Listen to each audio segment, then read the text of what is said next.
这是10年一遇的机会，请开始关注微软。2026年美国股市市场最魔幻的时刻之一呢，当属 Microsoft 交出了一份完美的印钞机级别的炸裂财报，结果华尔街反手一砸，股价一度暴跌近30%。现在非常流行的一个论调呢，就是 SaaS 软件即服务的商业模式被 AI 终结了，微软跌落神坛了。这个话呢，只有前半句是对的。看完这期视频，大家会明白，微软的护城河不但没有被削弱，反而正在形成更深层的垄断。今天呢，我们就要聊一聊，这个是巨头的灾难，还是华尔街为你砸出的10年不遇的投资机会？本视频仅是 Simon 个人的投资思路分享，不构成投资建议，大家亏赚呢都是各凭本事。好了 ，Let's begin。我们先看一下这个恐怖的财报啊，单季营收突破了8130亿美金，同比增长17%。Azure 云服务更是交出了35%的惊人增速，数据这么漂亮，那投资市场到底在害怕什么呢？答案就是我们这几期视频一直都在讲的开销 Capex。微软这个季度花了整整375亿美金去买 GPU， 去建数据中心。投资者嫌弃短期开销太大，利润率承压，所以呢，在不理性的情况下选择了砸盘。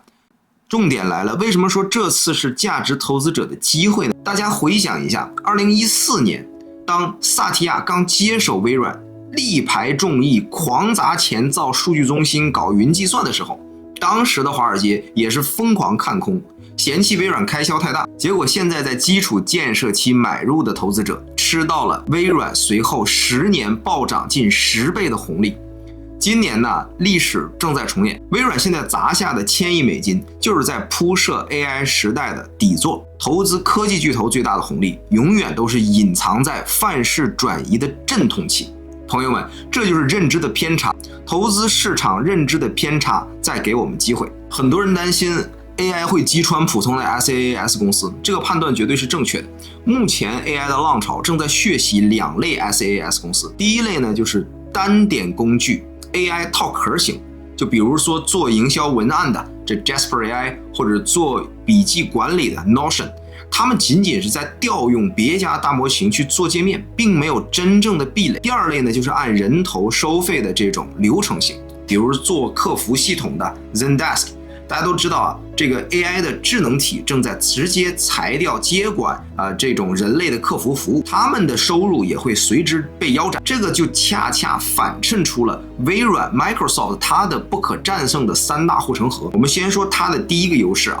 就是物理级的算力霸权。说白了就是微软是当房东的，这个世界上没有几个公司能当房东。刚才说的那些 SaaS 公司，不管上层应用是怎么打的，它最终都需要消耗底层的算力。那么微软那几百亿的 Capex 支出，正是在建立在这种算力收租逻辑基础之上。租客永远都会为房东打工，这个道理大家都懂。然后我们再看它的第2大优势，就是弊端数据的一个飞轮效应。那么微软的数据分析平台 Fabric， 它在年收入已经破20亿美金的情况下，它把全天下所有的这个企业高价值的私有数据都留在了自己的生态内，而且这个 AI 会越用越聪明，这个服务的粘性也会越来越大，最后的弊端客户更换平台的成本会极高，大部分都会老老实实的继续使用 Microsoft 生态圈内的产品。第3呢，也就是最重要的是企业级的信任和无摩擦分发。这里是因为微软已经拥有了4.5亿的企业客户用户啊，大家可以想象一下这是一个什么概念。它不需要再像一个初创的公司那样去买流量，它一次更新就把 AI 直接寄生在了你每天必用的 Word、Excel、PPT 还有 Teams 里面。这个对于世界500强的 CIO 来说，把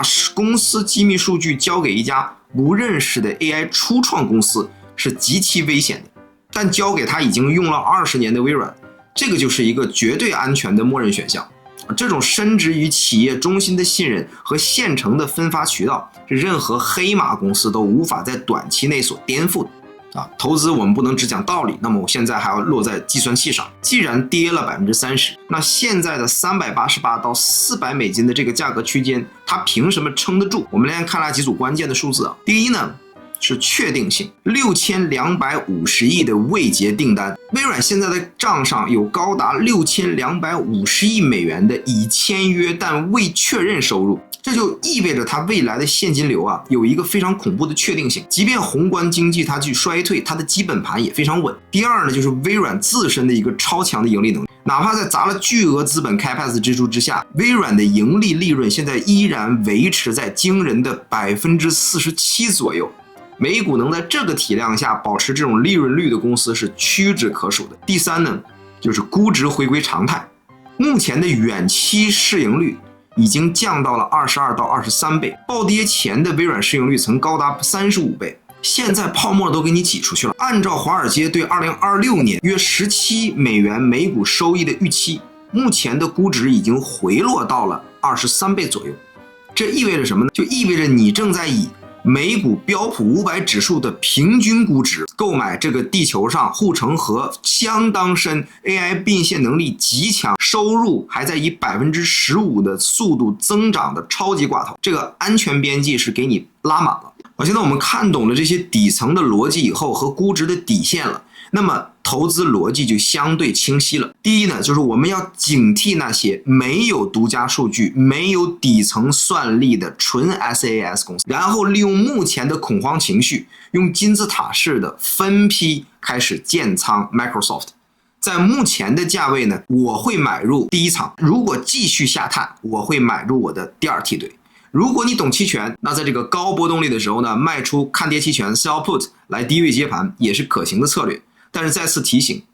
期权风险极高，如果你不熟悉，就老老实实的用现金就好一样有效果。讲到这里呢，评论区里肯定会有聪明的观众想要去反驳我，他们大概会指出微软在砸算力，那谷歌、Amazon、Meta 哪一家现在不是在拿着1000亿美金疯狂扫货 GPU、疯狂的基建？大家如果都在搞这一套，搞这个军备竞赛，凭什么微软就一定会赢呢？万一他在这场数千亿级别的烧钱大战之中翻车了呢？这是一个极具价值的好问题啊！现在的华尔街媒体和大众论调的都在渲染一种恐慌的情绪，那就是这4家科技巨头一定会在一个小的笼子内 AI 决斗场内厮杀，最终呢一个赢家通吃，剩下的都会死掉，零和游戏。但在我看来，这个认知错的离谱。直接跟大家说我的结论这场科技巨头的世纪厮杀中没有输家，他们最后都会赢。这个话听起来是不是有点有悖常理，是吧？他们明明在同一个赛道里去肉搏，怎么可能都是赢家呢？那在下一个视频中呢，我将为大家带来一个非常有价值的一期，就是科技4大天王的 AI 终局推演，对于普通人来说之后会发生什么？我会为你揭开微软、